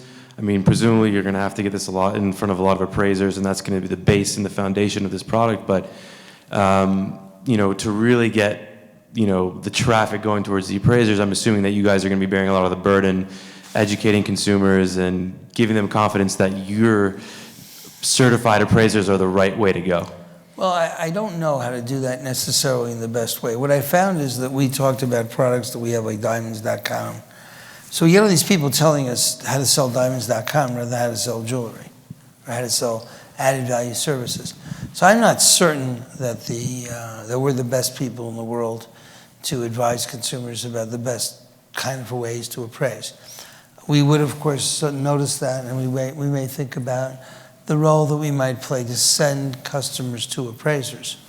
That's for sure. But I do think once this thing gets rolling and there are Rapaport jewelry reports, people are going to say, how can I get one? That'll come up. But we're more B2B kind of players right now than saying to you, we're going to go out there and solve the consumer world and advertise to consumers and say appraisers. We tend to bootstrap at Rapaport, pretty much everything that we do. Working with consumers is a very difficult proposition. It is. And I don't think that we're capable right now to say to you, hey, we can convince all the consumers where to go. But I think that if we put up a reasonable list of good appraisers, we let people know about them, I think that you might find people like Real saying, go get yourself a Rapaport. I think that would happen very easily. That's the best way to actually go through it is Heritage, Sirsa. Through Heritage, Sirsa, the Real have the first dibs even, have them drive potential listers to go to Rapaport for the appraisals first. I think if they're going to be the ones most beneficial, because they're going to have higher commissions as well, if they're getting a higher price for a product, they should help sell it to the consumer. So the engine's really going to be the buyers here. To a large degree, I mean, it's going to be people who say, having a standardized piece of information about a product is going to add value to whatever we're doing with it. So if it's Circo, or if it's Real, or if it's someone like that, saying, yeah, because they did, Chris Casey was talking to them, and they said, yeah, that sounds great. If we can get a document in here, and people are sending us jewelry, and we don't have to worry about it, because we're also selling furniture and God knows what else, that's great, that's wonderful. And then I also think that if there is some kind of a standardized description on RapNet, I know that Savile was very interested in this appraisal. First we thought of it as some kind of a siloed thing, and then one day Savile says to me, hey, that's pretty good. We need to get this going for RapNet because he's putting jewelry up there. There's no question in my mind that the value of a piece of jewelry would be increased by having a reliable description. And to me, that's really what this whole thing's about. I don't know where it'll lead in terms of sharing data or, yeah, I do agree, no question. Everybody should talk to everybody. I mean, you should take a look at something and say, what, you described this that way? What, are you crazy? That doesn't exist. You can't describe this piece like that. I think we should have some peer reviews here also. Yeah, please. That's what I was just thinking. I'm left, sorry. I was thinking I was about to just turn to Mona and say, okay, so are we going to have drop-down boxes? Are we going to have some kind of meeting point for terms that we're using to describe these pieces of jewelry across the board? Yeah. So is it going to be sent out to people who show interest in becoming RapNet sponsored or certified appraisers and go from there, or is there going to be a guide online, or how? There's going to be, it's going to be a template so that everybody's going to be consistent and the information will be consistent. They'll all look consistently the same, and the drop down list of it's a ring, it's a diamond, it's platinum. So there'll be drop down information, and and then there'll be an area, and that's what we're working on and trying to refine and keeping it simple, but enough information that, everybody, all the information will be supplied. So, I mean, that's what Sherry and I we're working on it this time, reviewing. Because when he was saying, why are you describing this piece or this, Yeah. by this styling or this something, I was wondering if maybe you were going to pull information from these people, these appraisers, so that we're all describing it the same way, and maybe have pictures of ways to identify different categories of style and what we're working with, aside from the 2 or 3 different phrases that are commonly in use for this kind of piece. Yes. Okay. Yeah, I think that's really important. This standardized way of communicating the quality or actually the definition of what a piece is fundamentally important. We're confronting that now as we put pieces up on RapNet and how to describe them, but that's not at the fine level of detail that we would expect from Mona and from the appraisers. So yeah, we need to have consistency, and Tom's got a good, I've been talking to Tom eventually one day with God's help to API him up with us so that you can use Tom's software to do things and, find the right ways to do that. I may be shooting myself in the foot here, but that's what you're describing is what appraisal software does, right? Whether it's Quantum Leap or Guide appraisal software or whatever. But carrying on, Martin, there simply aren't enough appraisers or appraisers that use the software, and ultimately, to be quite honest, I think you're going to have to create that online interface for appraisers who choose to do it their own way to log in, and you would, of course, be provided with the structure that you're talking about. But I don't think you will succeed unless you do that. That doesn't obviate software publishers from also doing that through an API, which might make it more seamless in the overall interaction with a client, where I could produce them one type of report and then push a button, it hits the API, and it just pushes that information without the value and without unrelative or irrelevant information along. But you are going to have to develop an interface. Yeah, I mean, look, we now made a commitment to RapNet for jewelry, which means that we're in an environment where people are, in fact, able to put jewelry pieces on RapNet. And I imagine we have a front end sample of that. And then modifying that front end. And we, like I said, we spent $1 million or $2 already. So I'm putting in another aspect to that front end. Is Jonathan here by any chance? No, okay. Well, product managers in the world today are people that interface between product owners and IT teams. So we have Jonathan here with us in Vegas. So that's his job. And so what we'll do is we'll extend and expand the way in which people can upload diamonds or jewelry to RapNet, and we will then incorporate Mona's add-ons or standardized ways of describing things. Literally, you'll be able to say, I'm an appraiser, and it'll, okay, these is your pull-downs that you get, which might be somewhat different than other people. But I do think that that is key. Having a standardized way to describe a piece of jewelry, it's going to open up a whole world of opportunity, I think, for people to be able to communicate the quality of something. So I'm very excited. Whether we'll be able to find enough appraisers that are qualified.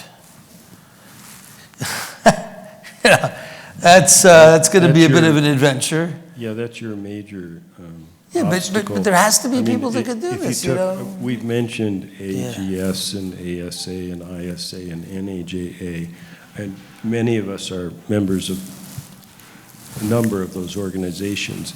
If you added all those people up, I don't know that you would exceed 1,000, or certainly not 1,500. Not 50? 1500. That would be my absolute top fantasy number of appraisers in those organizations. So you really do have a very limited number of appraisers you know, that you would call qualified. Yeah, I'm thinking, who's the best guy in Atlanta, Georgia? Who's the best guy in Detroit? Who's the best guy in Toronto? And who's the best guy in Lima, Peru? Okay, who's the best guy in London or whatever? And there might be a few. And there are, you know, so what we really need to do is we need to bring two people together, and it'll be a fantastic group with God's help when we get it done. But, you know, those are going to be the people who really know what they're doing and can appreciate and evaluate a piece of jewelry. And then there's high-level experts. There might be someone who's an expert on ancient jewelry. You know, there might be someone who's a real big expert on fancy colored diamonds, okay?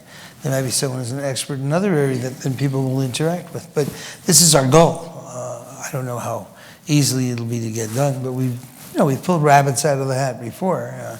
But I'm pretty sure that we can get this done if there's a will among the people to do it. Now, we're committed to putting jewelry in RapNet, which means we're sort of committed to making sure there's honest information. Not sort of, we want honest information on there, which means you want a standard. And the GIA is fantastic. I don't know where RapNet would be without GIA for grading diamonds. And I don't know where our jewelry software is going to be, or our jewelry, trading network is going to be, without having people come up and be able to properly describe a piece of jewelry. But there's going to be demand for it, and there's going to be added value. And I tend to believe if there's demand and there's added value, then we're going to have a good business. But it isn't going to be something that Rapaport does. We could have taken the position, okay, ship your piece to New York, Rapaport's going to issue these things. I don't want to do that if I don't have to. But my view of the world would be that people would go to their local appraiser. So we would recommend they would sit down with the person, they would show them what they have, The appraiser might say, oh, you got 20 pieces, 18 are meltdown, here's one really good one or something, and we think this is the best chance that you have to sell it, okay? I don't know what the appraiser will do if we'll say, I want to do, maybe the appraiser say, you know, get your teenage son to put it on eBay. I don't know. Not my call. But those things where we can add value, we should do so. So that's kind of pretty clear to me. I was just looking for some, yeah, anybody have anything else you want to say? Yeah. Speak up, somebody. Yes. Oh, me? Oh, well, and this may be off topic, but, and I know the discussion has come up in our conversations, and it's a concern of mine, and as Tom mentioned, the better appraisers, the more qualified, the number's small. And a lot of times that we talk, I mean, in different areas, and as a good appraiser, we're busy. So what we're struggling is, you know, and I would like to hear feedback from everybody, and if it's okay, Sure. because we want to have the appraisers benefit out of this as well, and some feedback or recommendations of how you feel that you would benefit from participating in this and the benefit that you will get financially, or referrals, or get your name out there, or, you know, just whatever it may be that you would feel that you would best benefit out of this for participating. I mean, and I think that's a fair question. That's where it died last time. So Yes, yes. anybody who's an appraiser here, we want your views. You know, if there's anybody that has any recommendations of how you feel that you would like to benefit from it as well, from participating and being an appraiser. So as an appraiser, we're not actually acting in anyone's best interest. We're acting only to the truth, right? So that's one department. When we're brokering, which sounds kind of closer to what the evaluation sounds like, we typically charge a brokerage fee or a contingent of the hammer price or the appraised value. So possibly a brokerage fee as opposed to a one set evaluation. Our view would be that you tell the customer whatever you want to charge. And then you deal with your customer and say, I want to charge 10% because I'm going to advise you how to sell this piece. I don't know that we would give a discount on whatever we're charging for our, if we did an auction, or maybe a Heritage will, I don't know. But I think that it's a very good to have a transparent relationship, whatever's happening. And then you just tell the customer, I can do this for you, but I'm going to charge you that. And I wouldn't want to get involved too much with the amount of money that, you know, if the appraiser can add value to the consumer by brokering their piece of jewelry, and they have now better opportunities to brokerage the piece about, you know, to do that brokerage to get added value, that makes sense. And that's where the appraiser would go. If not, they wouldn't. The question here is, and I think you bring it up very well, Mona, you say, listen, we're busy. Who needs all this stuff? Where's the benefit to us from this? Theoretically, you should be able to charge higher prices if you're having more value, if you're adding more value. Like what now? What are we busy with? Let's look at it. There is the 2 points you mentioned. One is providing some information about the piece of jewelry, which you have to charge them hourly or whatever. I don't think you can charge any commission for that because of the rules of the appraisers associations. And then you can charge them something to help them sell it. To me, that's the two revenue streams that we might be looking at. Helping them sell it is a pretty big area, whether it's through listing services or because you call up a couple of jewelers in town that you know that tend to buy these kinds of pieces, okay? Or whether you're able to call someone in New York who you know. I mean, we've got situations where an appraiser, I don't know if it's an appraiser, but a dealer would call up someone in New York and say, I got it. You know, a 6 carat KI1 or Site 2, and I think it's like this. And, you know, and the guy in New York says, no problem, you know, offer him, come on, a price, and, you know, I'm your partner. I think that happens every day, okay?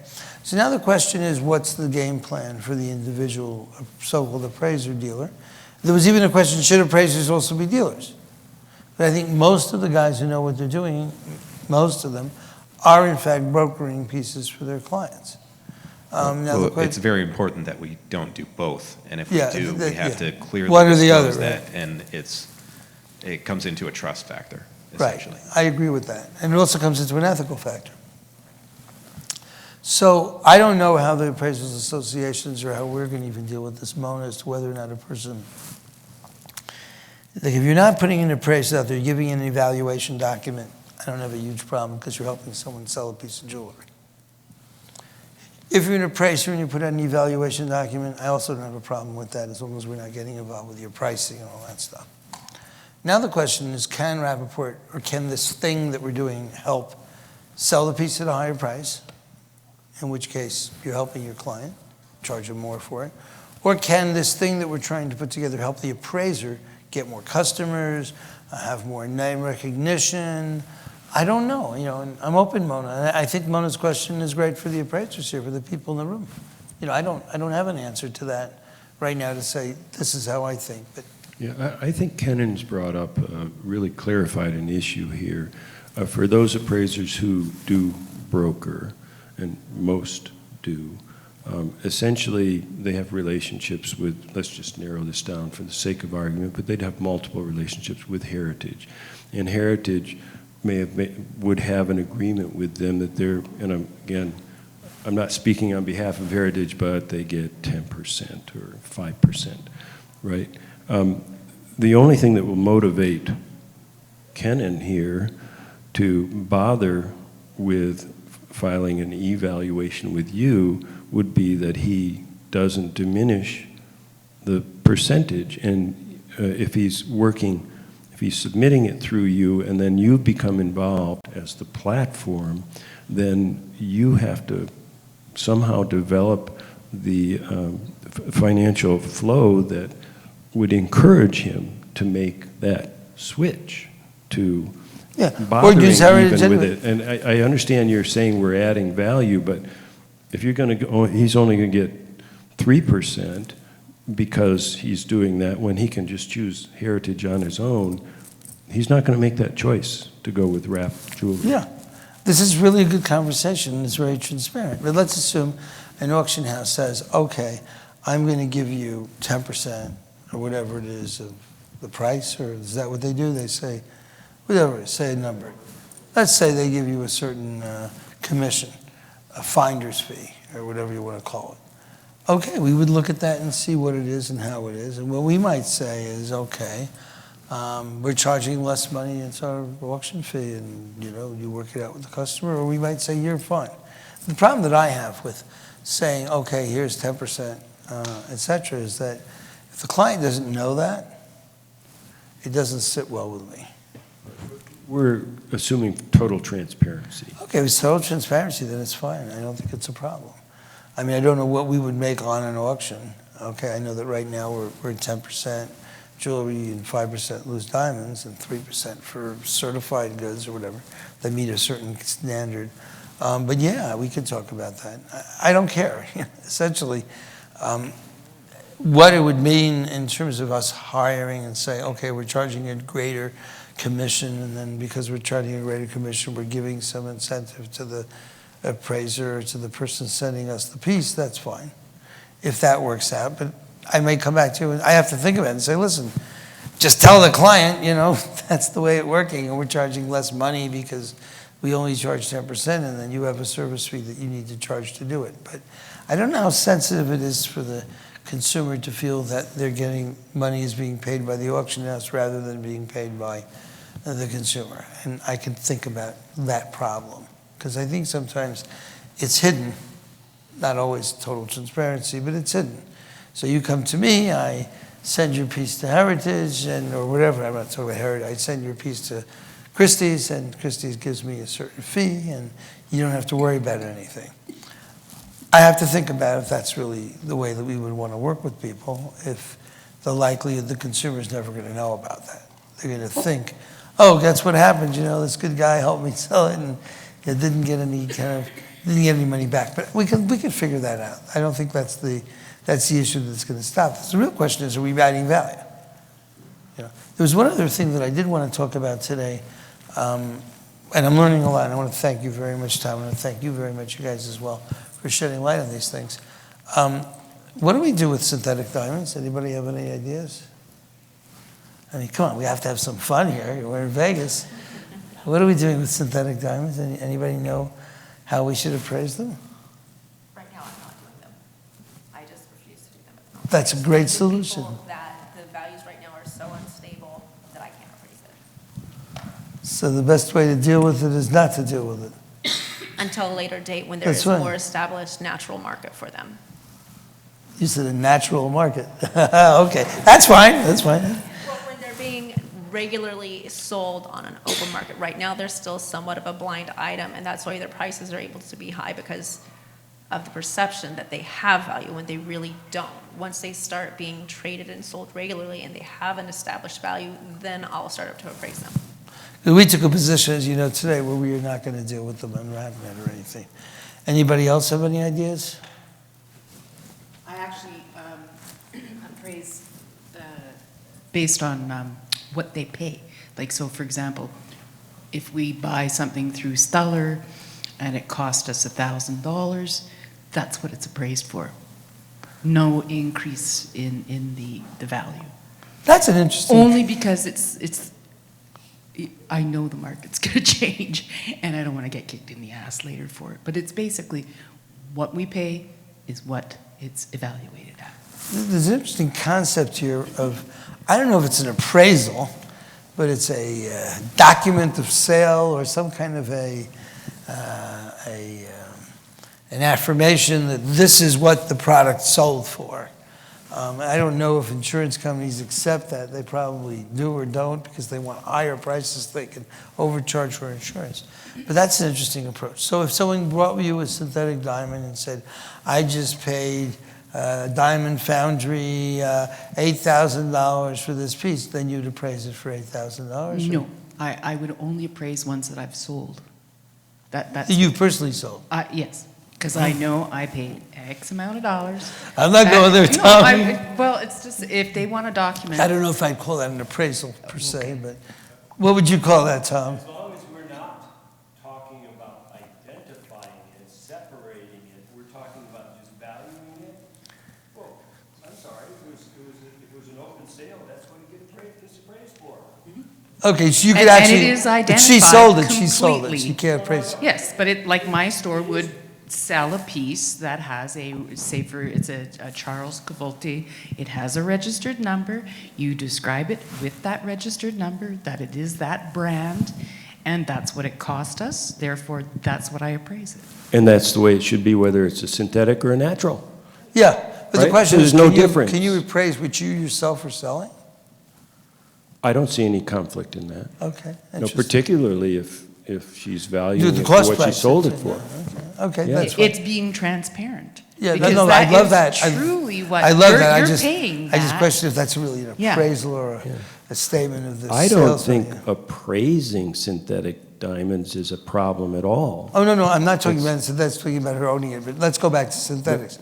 What would you praise synthetics then? What do you think would be a good way to appraise synthetics based on the amount that the client paid for it, or? I'm thoroughly confused by the question only because it's just another piece of jewelry, folks. You may like it, you may not like it.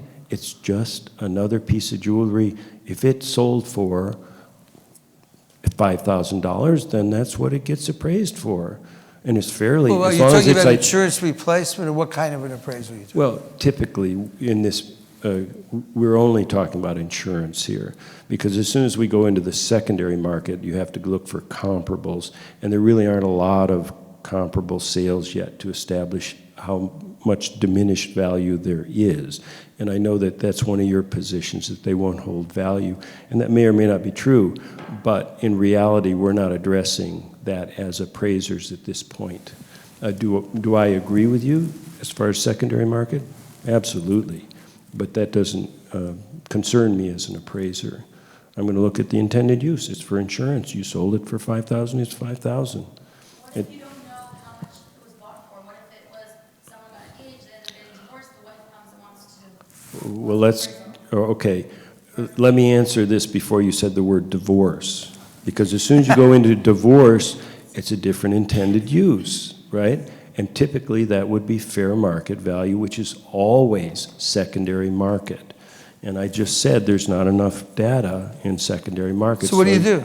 Well, Is that enough data? well, wait, I want to go back to she's essentially saying Let she him answer. doesn't have any records for what it's Right, sold for, right. but it's for insurance a purposes. gift. You go look for comparables. You go online with Brilliant Earth, it probably is going to have some engraving on it. You go to their website and say, what's a 1 carat, blah, blah, blah, sell for? There it is, right there. And that's the value. It's simple. It really is simple. I don't know why we're confused about appraising synthetic diamonds. I like that. So what we're saying is, I think there's a lot of confusion and concern about value. What we're saying is, if you're talking about insurance replacement, it's very straightforward. What price can you buy the item? Go online, go to Blue Nile, go to Diamond Foundry, go to whoever you're going to go and see what it costs, and that's what it's worth in the price document. Okay. If you're going to secondary markets, we go, we don't know, we can't help you because we don't have it in a secondary market. And then what's your name? Catherine. Then we go to Catherine's solution and say, I'm sorry, sir, I don't have a secondary market for this item. The problem with secondary market here is we have to be able to access those comparables. And I would suggest to you that synthetic diamonds are not being picked up by Heritage or wherever. So where's your secondary market? It's probably eBay. Now you can get consummated sales on eBay under advance, so you might find something there, but there's not enough presence there. Would I be able to do an appraisal? Sure. I just find what comps I could, and I put a little caveat in there. Hey, I did the best I can. Don't blame me. Essentially, but Spoken you know, as if a they true need the appraiser. report, they need the report, and you can essentially establish value. But synthetic diamonds haven't really entered the secondary market yet, except in more felonious ways, such as one being put in an antique piece or something like that. But that's really minor at this point. May change, but it's minor. So we've got around 15 minutes, and I think we resolved the issue of the synthetic thing. I want to go back to the estate story and talk about sign pieces, for example. Do we feel that there's a lot of information out there, sufficient information, to look at the secondary market? Because when we're dealing with estate jewelry, we are going to be dealing with secondary market, and I'm the guy who keeps blowing the horn and saying there's going to be billions of dollars of these goods showing up. What would the best way to be to take a look at this market? I mean, I was at the estate show here, and it was fantastic.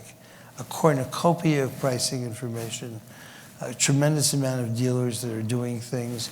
I'm thinking about how we could RapNet or could combine, you know, that show atmosphere online because it's just so powerful with all those dealers who know what they've got and got all these, you know, information about goods and at least asking prices.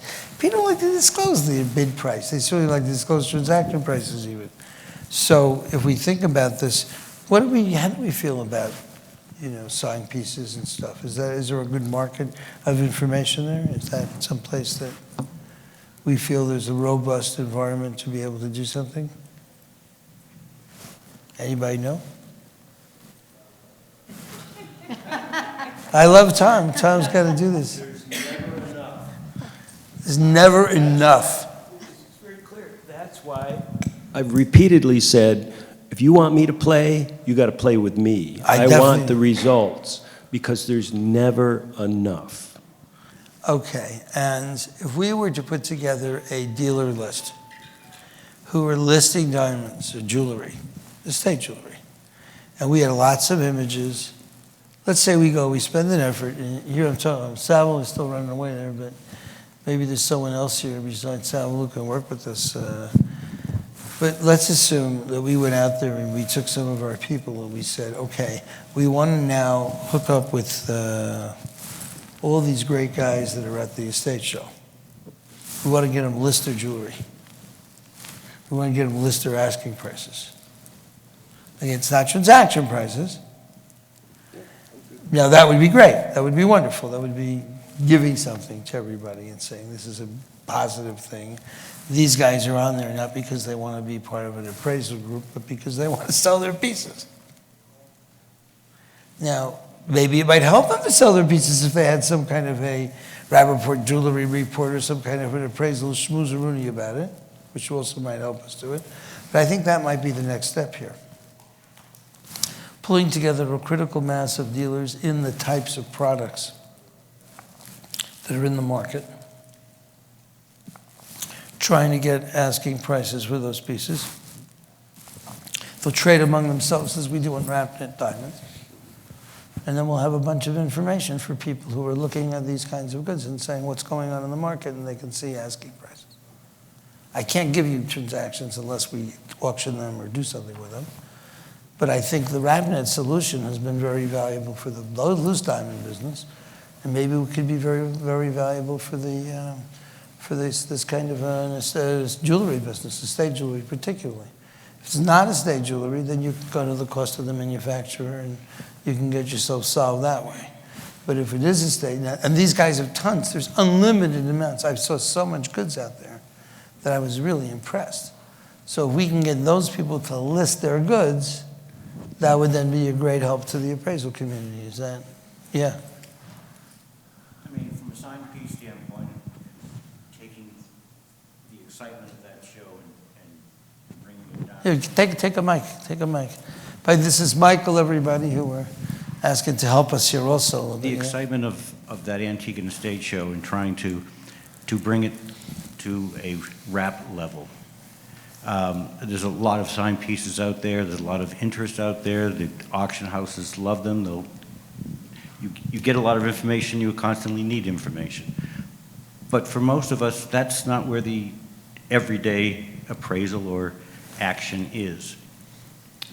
If you walk that show on Wednesday or Thursday, you saw people really buying. For the most part, they're trading in merchandise that we can all buy and sell, that has the right look, that's in great shape, but it doesn't have a name attached to it.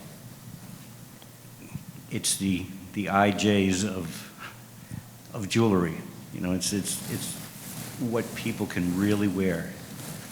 There's so much of that out there that in the case of a Rapaport certificate, getting back to that, I see that as being a great use on the dealer level, but eventually on the consumer level. Because with that certificate in hand, if you're working as a broker and you're going to any number of the platforms that are currently, be it the higher, better auction houses or the next tier down, the real reels or the everything but the house, or all the new platforms that are popping up, they will need, or they will probably give added value because they can work with the customer faster, more efficiently, and get things pushed through the pipeline.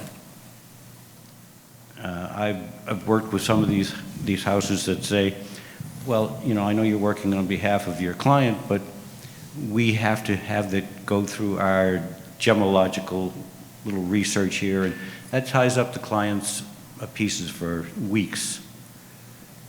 And when all is said and done, it really is not really much of a gemological look at things. It's a stone count. It's if you go on the sites and you look at the description area, it's still pretty loosey-goosey. It should be tightened up. That's where I think you have the opportunity to bring this all under a more standardized view of things globally. And so I've said to them, well, as a gemologist, can I just take the template you have and better it, attach that piece by piece, and would that help the process, help the client? And in all cases so far, it has, as far as speed getting it into the marketplace. Has it helped on price yet? I won't say yes or no, but I don't think so. But again, if you tighten up what the consumer is looking at, I'm not talking dealer, I'm talking eventually, because there's so much out there that eventually you're going to be dealing with the consumer, not you directly. But I mean, look at how the way JA Grading Reports established themselves in the B2B market and then evolved out to the B2C market. The idea that we might be able to go, I mean, look, if I'm thinking if we target that group and we talk to them about, hey, what do you want to spend $100 for to have some kind of a grading report for? Maybe it'll only be $10,000 pieces and up, maybe $5,000 pieces and up. Maybe it depends on the person. Now the question is, if you were a dealer at the estate jewelry show and now you had some kind of a grading report on your piece, would that help you sell it? And you're thinking, Michael, that it might. Michael's background is he was working with De Beers as buy-in operations. So maybe that would work. Maybe it won't, but it's worth a shot. At least we got a target market. So what we might do is say, okay, let's look at that group of people. Let's see if we can add value to them using some kind of an evaluation document. Let's start with that idea and then think about, okay, if that works, then we have a whole bunch of jewelry that we could maybe put out there. And also then I was looking to one of the guys and I said, do you ever put anything up on Etsy or RealReal? Or he says, no, I'm just the kind of guy, you know. He's a dealer. He's buying and selling, you know. He doesn't have access to that whole Instagram-y kind of world. So there might be an opportunity here to standardize the information. But I don't know. I think that what we need to do is move the thing forward. I think this is our second year, maybe our third year talking about this. What is it, Tom, our third year? Well, you've been talking about it for 3 or 4 years. Third year talking about it with this group, yeah. I think now we got to do something now that we got Sherry who's going to slam dunk it. She's going slam dunk. She's giving me the eye look. But I think that, you know, what other things do we need to think about as appraisers, though? Because, you know, we've been talking about this thing and this thing, but how about other issues? Anybody have any other issues that are freaking out? Yeah, go ahead, Pina. It's off topic, but I find to deal a lot with consumers that want to sell their jewelry back. And their appraisers are always completely not realistic. And I think that it's really important when a client comes to me, they buy an engagement ring, they go to get an appraisal, and they call me, oh my God, you got me such an amazing deal. My appraisal value is this amount, which is a really not realistic number. And I think it's so important to possibly have two prices. One that is, this is the retail value, and then them actually understanding what the actual value of the item is. Because when they come to sell it back, these women are always, whoever is selling it back is extremely shocked at what the actual price is. And I think it's a really big issue. And they always it's like a known thing in the industry that appraisal prices are always ridiculous. So we put resale values? So you put the sales price? I just want to comment is that it's like if you have a consignment shop for clothing, do you really think you're going to get what you paid? That is the thing that people are not realistic when they want to sell their piece. The fair market value, in my opinion, has always been, what are you going to get at melt? What are you going to get when I sell those diamonds to a diamond merchant? That's the fair market value. It may be way lower than what they paid because they went to Burke's and they're paying for a name. All they've got is exactly the same wedding band that Joe Blow down the street made for, a lot less. So no, I don't think you should. I think it was Wait, Tom's got established. something to say. Tom, I've got a, It was established that the value is the purpose of the appraisal. So quiet. I've got a very simple, so someone comes to me, someone just got engaged, they gave me a diamond to appraise, I appraise it, it's $10,000, and you're asking me to say this is the worst investment you made in your life? Because that's what fair market value is going to be relative to that situation. You should have taken this $10,000 and put it in the stock market. You would have done much better. But that's not what jewelry's about, right? That's not what. Something sells in the resale store right now for $10,000. Yep. And the appraiser is writing $33,000. Well, again, I can't speak to that. It should have been appraised for $10,000. Wait. But there is a point. You're right, because what happens here is there is a unholy alliance between the insurance companies and the appraisers to overappraise the piece so the insurance company can price gouge the consumer. And the consumer feels good, and the store feels good, and everybody feels good screwing the consumer, which is a bloody, disgusting thing, okay? And we, appraisers, are part of that screwing. Okay, so and what you're saying, I was right. You're saying, I sold it X, that's the appraised value, you don't like it, I'll be within a second. But there is an argument that says, yeah, put on the resale value. We had a situation where we did a deal for $800,000, And when the woman decides to resell the piece, we're getting $400,000. And I'm going, geez, how can that be? And now I'm saying to my people, anytime you sell something, you got to put in both prices. Give them the bid ask, and which means give them the liquidation value. Let them know how much they're losing, okay? And let them say this is the replacement for a real replacement. And now that would maybe be very revolutionary, but honestly, it's honest. Because the person has no idea what it's really worth. They go into the store, they spend $10,000, they get some hyped up appraisal, and even if the appraisal is $10,000, but they don't have any idea what their piece is actually worth. And maybe they should be able to insure it for their, real replacement value without a story. I don't know. Martin, can I interject one Yeah, thing? please interject. It's like It's good. we are in a luxury business. Would you go and buy a Mercedes, drive it for 2 years, take it back to your Mercedes dealership and expect to get the amount that you paid for that vehicle? No, but I can go on cars.com. I can take a look at the exact appraised model. I can tell you exactly what that Mercedes is going to be worth when it's 2 years old. As a matter of fact, I do that because I decide, should I buy it, should I lease it? You can see the information, and it's That's right not there for available. everybody. Is this what you're wanting to do with your site? Maybe. Okay. I think that consumers are getting screwed. And I think that as we start talking about consumers who are going to be recycling their diamonds, in many instances they'll be older people, but in some instances they'll be people who get divorced. Aren't they entitled to information? Do I have to poke out their eyes because it's a luxury product and assume they know that they lost a certain... What is my damn ring worth?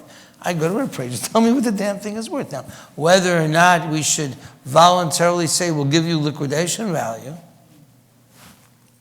okay, they didn't ask, she didn't know, I didn't know, she didn't know, we didn't know, But if you really want to be gutsy, who are you serving? Doesn't anybody as an appraiser actually ask their client to go to their insurance company and say, how are they going to handle your replacement? I mean, that's what I do with my clients.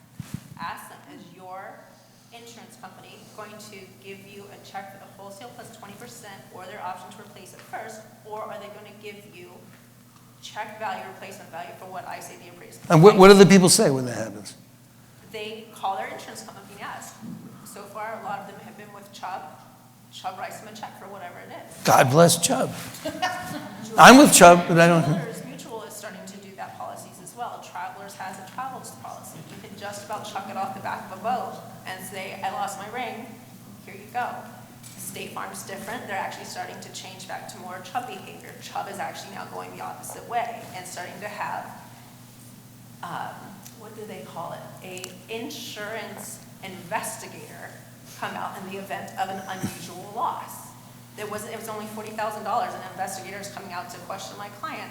How did she lose her jewelry? Yeah, that makes sense because of fraud. But But they'll give her a check. Yeah, but I specifically asked them before I write the value on the appraisal, how is your insurance company going to handle the loss? And when they say they'll give you cash, what do? You give them an honest I give them replacement. an honest replacement for it, not what Tiffany crazy they're overpaying for, but what an honest replacement would be. If they're going to be replaced by a But if they're wholesale- buying it back from Tiffany, it has to be that honest price. Yeah, that's different. But some people say since it's such a unique piece and blah, blah, blah. What about you? You two ladies haven't said a word here.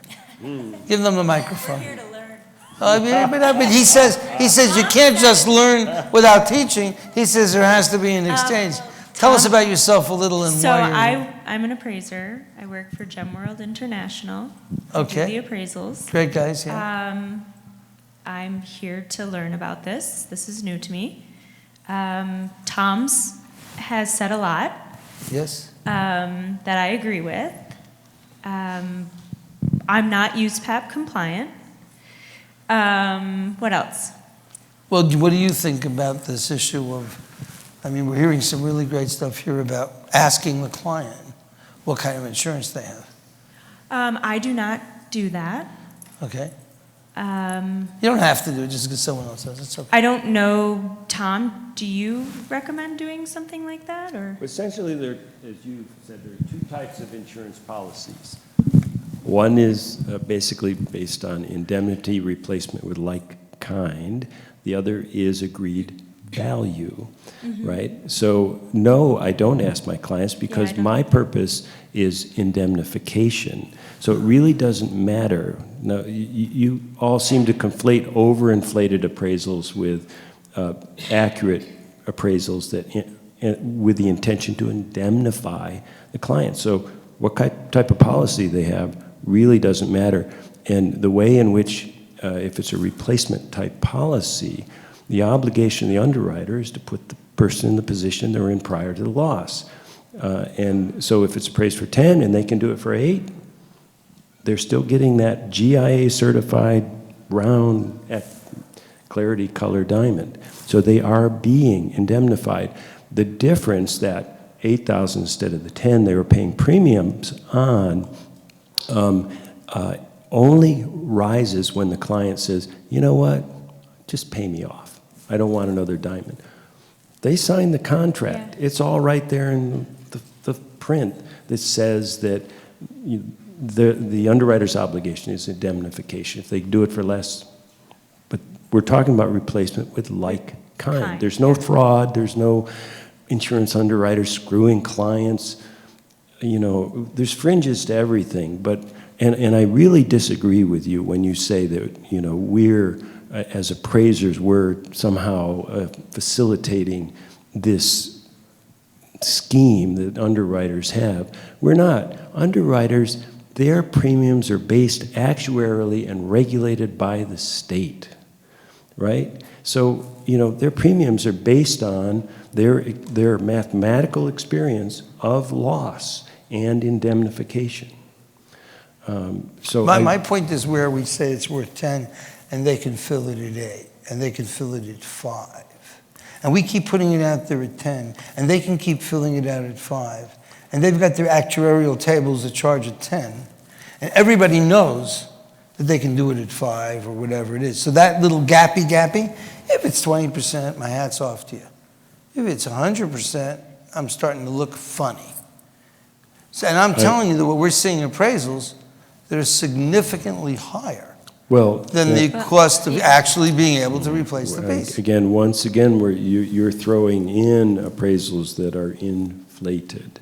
Yes, but if they only one person inflated. Shame on the appraiser who does that. A lot of shame in our industry. I agree with that. Yeah, there's a lot of shame. But yes, I agree with that. But that doesn't mean that in general appraisers are in cahoots with underwriters. I apologize to the general appraiser, but I do think that this is something that's endemic. It's not that it happens once in a while. And I think when we look at a lot of appraisals that are going out there, they're systematically overvaluating the piece of making everybody feel good. And that's what worries me, you know. And most often those are retailer appraisers, because that's where you really have a conflict of interest. I sold it, you bought it, I sold it for 10,000, it's really worth. But do insurance companies accept those appraisals? Yes.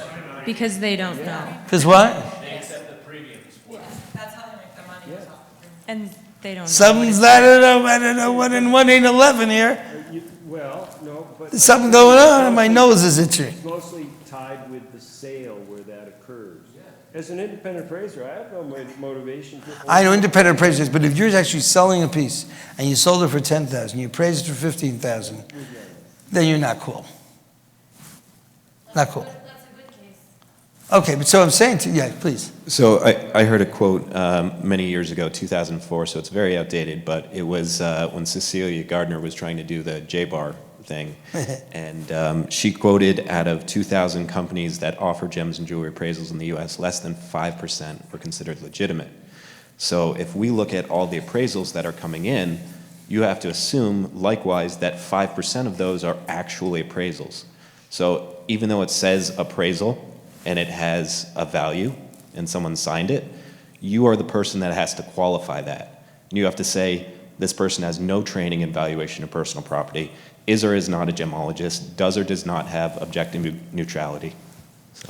And you know something, this is one of the reasons we think that a Rapaport jewelry report would be valuable. Because there's so much shenanigans going on. If it's, let's make it 95% are good. So being able to sort the diamonds, you got to sort the people. And I think that if we think about billions of dollars of estate jewelry coming back into the market, and we have such a unbalanced, unlevel playing field of people that are going to be throwing that in there, there's going to be a lot of people pretty pissed off about, you know, what is this appraisal business about? And so I agree with you. The good appraisers are good. But I think that we need to start segmenting out. Just like I said, we got to separate out unethical diamonds from ethical diamonds. And it is up to the person that's taking in that job and looking at that piece in front of them to say, what is this piece of paper? So you can't look at it and say, well, oh, it's overly inflated. Of course it is. That person had interest to overinflate it. Yeah. So that should be disclosed up front. If you're seeing 33,000 on 10,000, you need to tell that consumer that this isn't actually an appraisal. This person has zero qualifications to do this work. Therefore, this piece of paper is essentially worthless or, in fact, harmful to you. Okay. So if you do need to see an actual value of, you know, for sale, for example, then consult an actual appraiser that can actually produce a number that works for you. Go ahead, yeah. Thank you very much for doing these. We really appreciate coming out and seeing you every year. I have a question. How many appraisers are here? Just raise your hand. How many people do appraisals? Okay, I'm asking you, if I brought in a light box ring, let's say, and I said to you, I want you to appraise it, here's the $50, would you call it a diamond? Would you put grading on it? I'm not an appraiser here. I would use GIA standards. I mean, they're now using, you know, the GIA is now using their same standards for synthetics. So I would use the same. I comply to GIA standards, essentially. And would you appraise it for $800? I would, if it's a synthetic, I would find out, hopefully if it's a CVD or HPHT, I would find the manufacturer that produces those particular stones, and I would give it an average retail markup.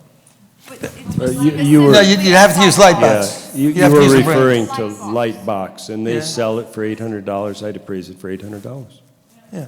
Yeah, and That's would I retail use grading? replacement. Would I use grading? Yes, the GIA grading is slightly Generalized. vague, yeah, generalized, and I would use similar grading, yes. Okay, but like, would you call it a lab or factory created diamond I don't or know. just diamond?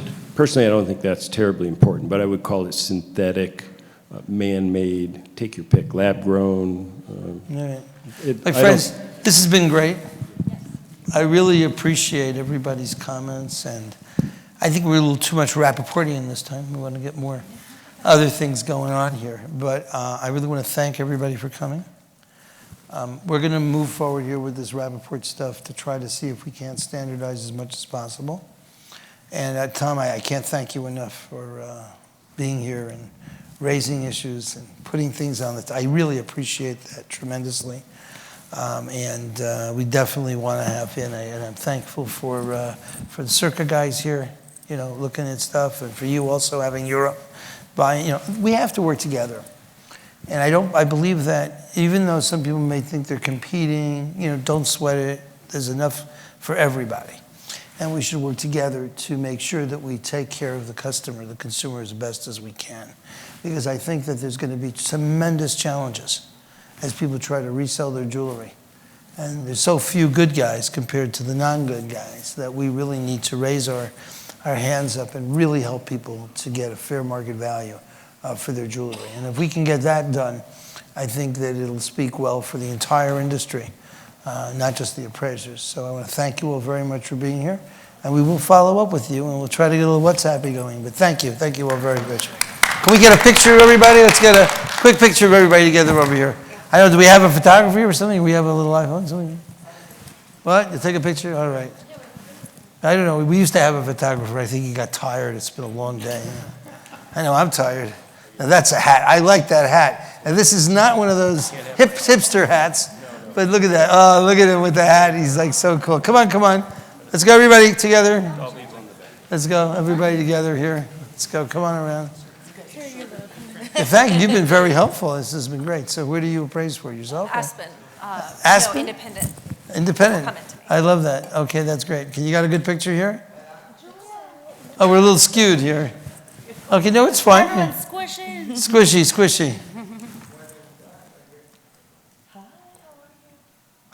Hey, Sherry, wait, Sherry, get in here. Get in here.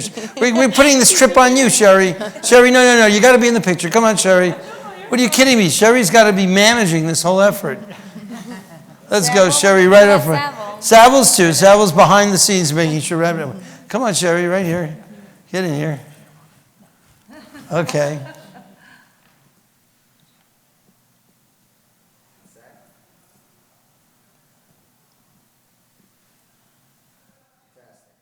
Thank you. Thank you all very much. Show. That's all right.